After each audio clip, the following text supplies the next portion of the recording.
Selamat pagi, saudara-saudaraku yang dikasihi dan juga diberkati oleh Tuhan Yesus. Kehidupan yang kita jalani bukanlah kehidupan yang terjadi secara kebetulan. Bukan juga kehidupan yang terjadi secara otomatis. Tetapi kita percaya Tuhan telah mengatur kehidupan kita. Saudara-saudara, tentu saudara pernah punya pengalaman. Ketika kita berdoa, meminta sesuatu kepada Tuhan. Namun ternyata Tuhan tidak segera menjawab doa-doa kita.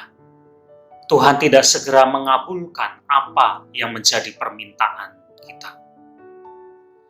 Tahukah saudara, di dalam Injil Yohanes pasal 11, ada cerita tentang Marta dan Maria yang mempunyai seorang saudara yang bernama Lazarus dan pada waktu itu sedang sakit. Mereka meminta kepada Tuhan Yesus untuk segera datang dan kemudian menolong Lazarus sehingga Lazarus bisa sembuh kembali. Tetapi ternyata Tuhan tidak segera datang. Sepertinya Tuhan menunda kedatangannya. Tuhan tidak segera menjawab keinginan, permohonan dari Marta dan Maria. Sehingga sepertinya kemudian seolah-olah Tuhan itu terlambat. Karena ketika Tuhan sampai, Lazarus telah meninggal. Saudara, ini pergumulan kita. Ketika doa kita tidak segera dijawab. Ketika Marta dan Maria meminta Tuhan datang dan Tuhan tidak segera datang. Kenapa seperti itu? Kenapa Tuhan tidak segera datang untuk menolong? Tidak segera menjawab doa-doa kita? Saudara, kalau kita memperhatikan firman Tuhan itu, maka kita tahu jawabannya, yaitu bahwa Tuhan punya waktunya sendiri.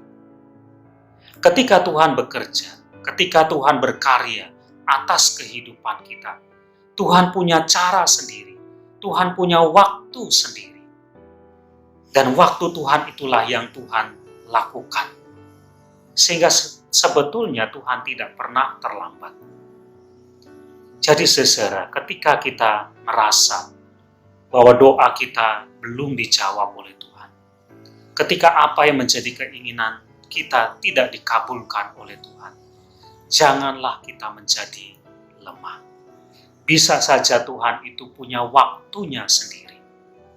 Tugas kita adalah tetap percaya, tetap berharap, menjadi orang-orang yang tekun.